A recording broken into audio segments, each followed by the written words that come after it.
하나님 말씀 오늘 사무엘하 15장 말씀을 전하겠습니다. 1절부터 6절까지 읽겠습니다.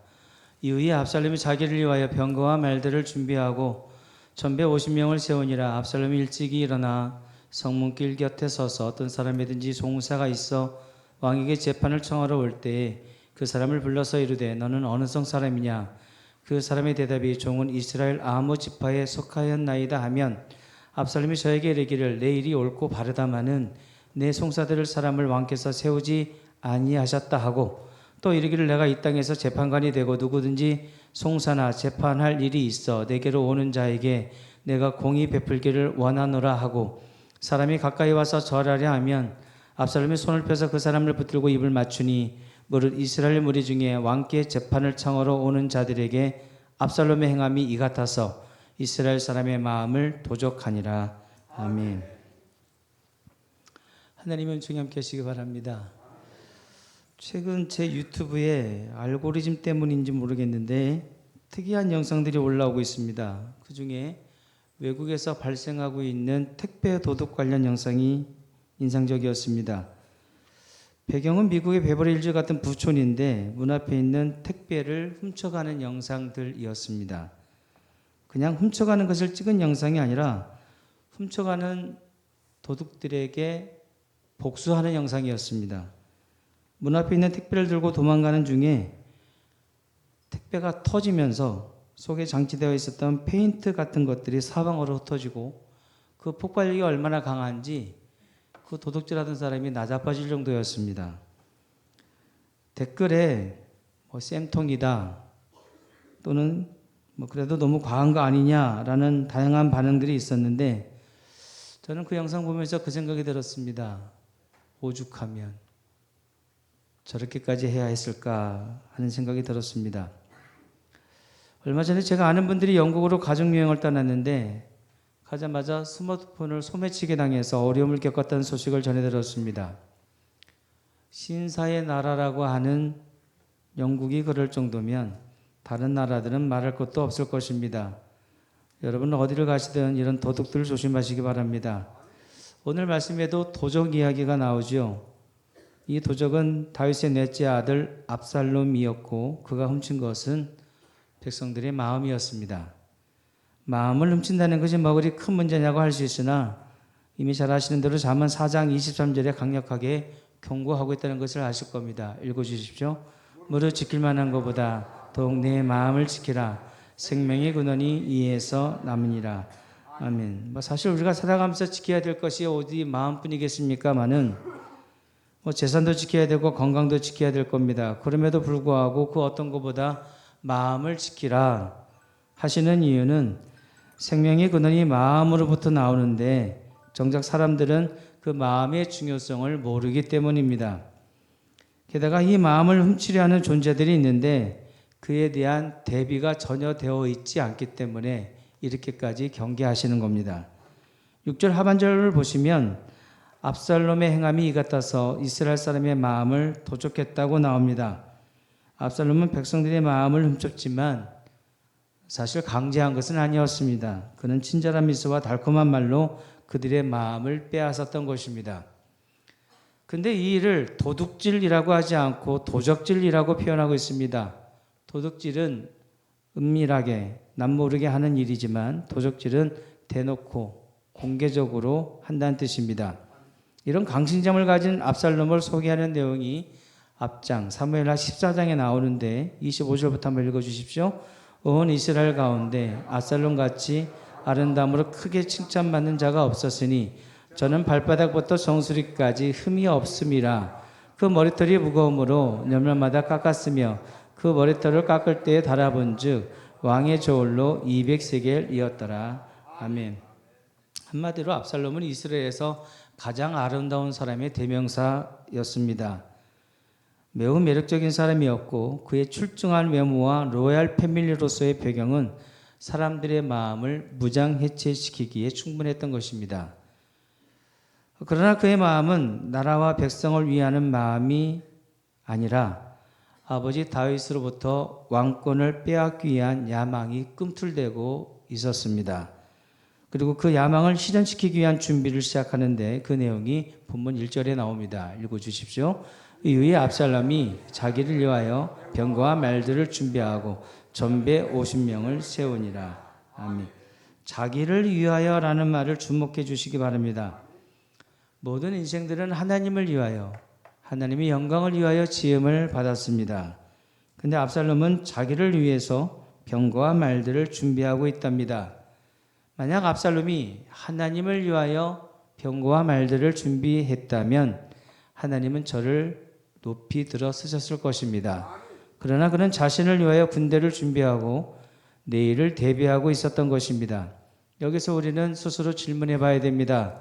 오늘 나의 준비는, 오늘 나의 목적은 하나님을 위하여인가 아니면 나 자신을 위하여인가 하고 말입니다. 안타깝게도 자기를 위하여 인생의 모든 설정을 마친 압살롬은 스스로 왕이 되기 위한 나름의 전략과 전술을 세우고 하나둘씩 실천에 옮기기 시작합니다. 그 내용은 2절부터 나옵니다. 읽어주십시오. 압살롬이 일찍 일어나 성문길 곁에 서서 어떤 사람이든지 송사가 있어 왕에게 재판을 청하러 올 때에 그 사람을 불러서 이르되 너는 어느 성 사람이냐? 그 사람의 대답이 종은 이스라엘 아무 지파에 속하였나이다 하면 압살롬이 저에게 이르기를 내 일이 옳고 바르다마는 내 송사들 사람을 왕께서 세우지 아니하셨다 하고 또 이르기를 내가 이 땅에서 재판관이 되고 누구든지 송사나 재판할 일이 있어 내게로 오는 자에게 내가 공의 베풀기를 원하노라 하고. 아멘. 압살롬은 백성들의 억울한 문제에 관심을 가져주는 척을 하고 실제로 해결해주는 친절을 베풀어 줍니다. 마치 선거를 앞두고 민심을 얻으려고 하는 정치인들과 같은 행보를 보이고 있는 겁니다. 이에 그치지 않고 왕이 되고 싶은 압살롬은 스킨십 전략도 펼칩니다. 사람들의 손도 잡아주고 입을 맞추면서 친밀감을 표현하는 겁니다. 그 내용은 5절에 나오는데 읽어주십시오. 사람이 가까이 와서 절하려 하면 압살롬이 손을 펴서 그 사람을 붙들고 입을 맞추니. 여러분, 잘생긴 사람이 말입니다. 왕의 아들이, 차기 왕이 될지도 모를 사람이 이렇게까지 해준다면 마음이 녹아내리지 않겠냐는 겁니다. 그러나 그런 압살롬에 대해 하나님께서는 도적이라고 말씀하십니다. 6절을 보겠습니다. 무릇 이스라엘 무리 중에 왕께 재판을 청하러 오는 자들에게 압살롬의 행함이 이 같아서 이스라엘 사람의 마음을 도적하니라. 아멘. 문제는 이 압살롬의 마음 도적질 때문에 왕국이 흔들렸다는 것입니다. 이 왕국은 하나님의 나라입니다. 하나님께서 통치하시고 다스리시는 나라인 겁니다. 그래서 왕도 백성이 아닌 하나님께서 세우신 것인데 그 하나님께서 세우신 다윗을 압살롬이 끌어내리려고 하고 있는 겁니다. 그렇다면 압살롬이 벌이고 있는 이 일은 단지 다윗에 대한 반역의 수준이 아닙니다. 이것은 하나님께 대한 반역이 되는 엄청난 죄가 된다는 것입니다. 결국 압살롬이 도적질한 백성들의 마음은 다윗에게서 빼앗은 것처럼 보이지만 사실은 하나님에게서 빼앗은 것입니다. 하나님을 향하고 다윗에게 집중되어야 될 백성들의 마음을 빼앗게 되니 왕권뿐만 아니라 하나님의 나라인 이스라엘 공동체의 결속력도 약해지게 되는 겁니다. 이로 인해 다윗을 지지하는 세력과 압살롬을 지지하는 세력이 나뉘어서 싸우게 됩니다. 내전이 벌어지게 된 겁니다. 이 싸움은 단순히 의견 충돌이 아닙니다. 사소한 말다툼이 아닙니다. 전쟁이 일어난 겁니다. 전쟁은 사람이 죽어나가는 살생과 살육과 살인의 현장입니다. 어제까지 동료였고 이웃이었던 사람들과 처절하게 싸워야 되는 것이 전쟁이고 내가 죽지 않기 위해 생명부지의 사람을 죽여야 되는 것이 또한 전쟁입니다. 이로 인해 어마어마한 손해가 이스라엘 나라에 발생하게 됩니다. 예배와 제사가 중단이 되고 국가 운영은 마비가 됩니다. 다윗의 책사였던 아히도벨은 이 과정에서 안타까운 죽음을 맞이하고 이 사건의 원흉이었던 압살롬도 결국 비참하게 죽게 되어집니다. 이 모든 사건들이 모두 마음을 훔친 일로 인해 벌어진 일들입니다. 오늘 본문이 우리에게 도전하는 것은 우리의 마음을 도적질하는 자들로부터, 그런 존재로부터 자신을 지켜야 된다는 것입니다. 우리가 조심해야 되는 마음 도적의 정체, 첫 번째는 세상의 유혹입니다. 그 유혹은 나의 약한 부분을 기가 막히게 침투해 들어옵니다. 특히 예수께서 마태복음 6장에서 너희가 하나님과 재물을 겸하여 섬기지 못한다 말씀을 하셨습니다. 우리가 그 부분에 약점이 있다는 뜻입니다. 그래서 필요한 것이 디모데전서 6장 말씀의 솔루션으로 제공이 됩니다. 우리 6절부터 읽어보겠습니다. 그러나 지족하는 마음이 있으면 경건이 큰 이익이 되느니라. 우리가 세상에 아무것도 가지고 온 것이 없음에 또한 아무것도 가지고 가지 못하리니 우리가 먹을 것과 입을 것이 있은즉 족한 줄로 알 것이니라. 부활이 하는 자들은 시험과 올무와 여러 가지 어리석고 해로운 정욕에 떨어지나니 곧 사람으로 침륜과 멸망에 빠지게 하는 것이라. 돈을 사랑하며 일만하게 뿌리가 되나니 이것을 사모하는 자들이 미혹을 받아 믿음에서 떠나 많은 근심으로서 자기를 찔렀도다.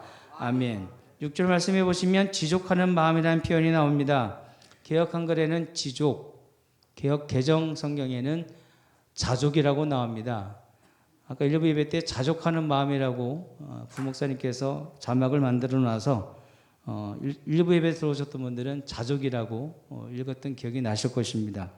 이 지족한다는 말은 족한 줄로 아는 것을 말하고 자족이란 스스로 만족한다는 뜻입니다. 비슷한 개념인데 지족이나 자족이나 감사하는 줄, 감사로 연결이 되어야 된다는 것입니다. 감사로 연결되는 마음인 것입니다. 우리 중에 누구도 옷 입고 태어난 사람 없습니다. 비자금 갖고 온 사람도 없고 이제는 거의 모든 사람 손에 들려있는 스마트폰 갖고 온 사람도 없습니다. 모두가 빈몸으로 와서 이렇게 먹고 있고 입고 있고 자고 있습니다.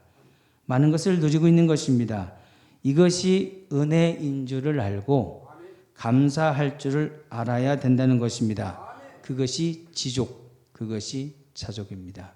우리에게 이 마음이 있기를 진심으로 바랍니다. 두 번째로 우리가 조심해야 되는 마음 도적의 정체는 사탄입니다. 사탄의 유혹이 있습니다. 창세기 3장 1절 말씀을 보시면 읽어볼까요? 여호와 하나님의 지으신 들짐승 중에 뱀이 가장 간교하더라. 뱀이 여자에게 물어 가로되 하나님이 참으로 너희들어 동산 모든 나무의 실과를 먹지 말라 하시더냐. 아멘. 에덴 동산에서 뱀이 하와에게 하나님이 참으로 그렇게 말씀하셨냐라는 식으로 질문을 해서 의심하게 하고 섭섭한 마음을 먹게 한 것입니다. 오늘도 마귀는 우리 마음에 이런 마음을 심으려고 합니다. 그 의심이 결국 선악과를 따먹게 되었던 것처럼 오늘 우리들도 마귀는 시험하고 유혹해서 하나님 말씀에 불순종하게 하고 또 다른 선악과를 따먹게 만들어 버리는 것입니다. 이에 성경에는 마음을 지키는 여러 가지 방법을 제시해 주시고 있습니다. 그 첫 번째는 말씀으로 지키는 것입니다. 시편 119편 11절 말씀 읽어 주십시오. 내가 주께 범죄치 아니하리하여 주의 말씀을 내 마음에 두었나이다. 아멘. 여러분, 말씀은 마음에 두는 겁니다. 말씀은 마음을 지키는 방패와 같고 울타리와 같은 것입니다. 강력한 하나님의 말씀이 있으면 여러 가지 유혹을 물리칠 수 있는 힘이 되는 것입니다. 여러분 마음 말씀으로 잘 지켜내시기 바랍니다. 두 번째는 기도로 지켜야 됩니다. 빌립보서 4장 6절부터 읽어보겠습니다. 아무것도 염려하지 말고 오직 모든 일에 기도와 간구로 너희 구할 것을 감사함으로 하나님께 아뢰라. 그리하면 모든 지각에 뛰어난 하나님의 평강이 그리스도 예수 안에서 너희 마음과 생각을 지키시리라. 아멘. 기도는 우리의 마음과 생각을 보호해주는 영혼의 파수꾼과 같은 역할을 합니다. 파수꾼은 깨어서 적의 동태를 살피고 그 침입을 미리 경고해주는 역할을 합니다. 가정마다 파수꾼이 있다고 말씀드렸던 기억이 납니다. 파수꾼이 기도를 하지 않으면 적이 침입하는 것을 막아낼 수가 없습니다. 가정마다 파수꾼이 있으신데 기도에 힘써 주셔야 될 겁니다. 그 파수꾼의 기도가 여러분의 가정을 보호하고 살려낸다는 것을 꼭 기억해 주시기 바랍니다. 우리가 성령으로 충만하기 위해서 기도해야 되는 이유도 여기에 있습니다.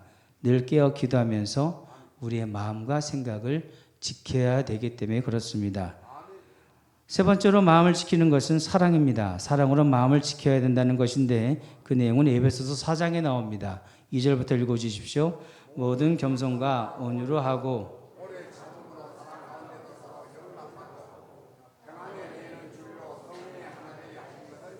힘써 지키라. 아멘. 공동체 안에서 서로 사랑하고 격려할 때 공동체를 공격하는 도적이 틈타지 못한다는 말입니다.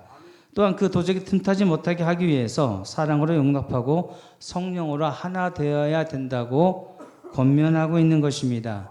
여러분, 사랑은 허다한 죄와 허물을 덮는다고 그랬습니다. 사랑으로 여러분의 공동체, 우리 공동체가 더욱더 성장하고 부흥케 되기를 진심으로 바랍니다. 마지막 네 번째는 영원한 소망을 바라보는 신앙입니다. 고린도후서 4장으로 가보겠습니다. 18절입니다.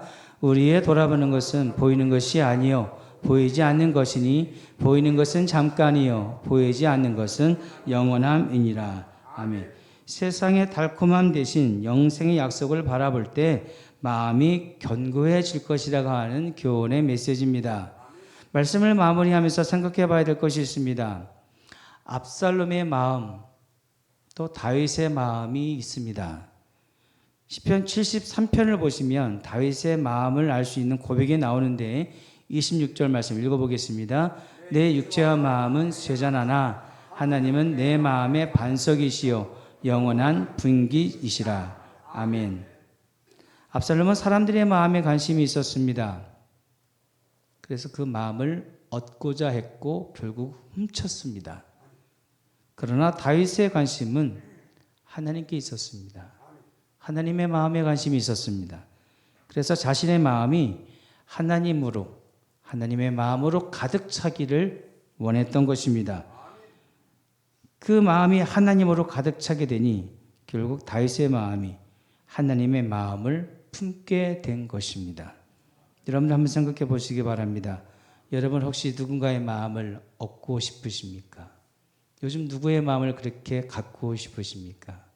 연인들은 서로의 마음을 얻고 싶고 갖고 싶어 할 것입니다. 회사에서 또 상사에게 마음을 얻고 싶은 마음도 있을 것입니다. 바로 그겁니다. 누구의 마음에 관심이 있으십니까? 누구의 마음을 갖고 싶으십니까? 안 되면 빼앗고 싶은 마음이 드는 그 마음은 누구의 마음이십니까? 누구의 마음을 그렇게 훔치고 싶으십니까? 반대로 여러분이 마음을 준다면 누구에게 주고 싶으십니까? 누구에게 그 마음을 허락해 주고 싶으십니까? 저는 이 질문들에 대한 우리의 답이 모두 하나님이었으면 좋겠습니다. 우리의 마음이 하나님의 마음으로 도배가 되고 하나님의 마음으로 가득 채워졌으면 좋겠습니다. 무엇보다 지금 이 순간에도 저와 여러분의 마음을 노리는 도적이 있다는 것을 기억해 주셔야 됩니다. 마음을 지키셔야 됩니다. 그래서 세상이 그리고 저 마귀가 우리의 마음을 도적질하지 않도록 조심하시고 절대로 빼앗기지 않기를 바랍니다.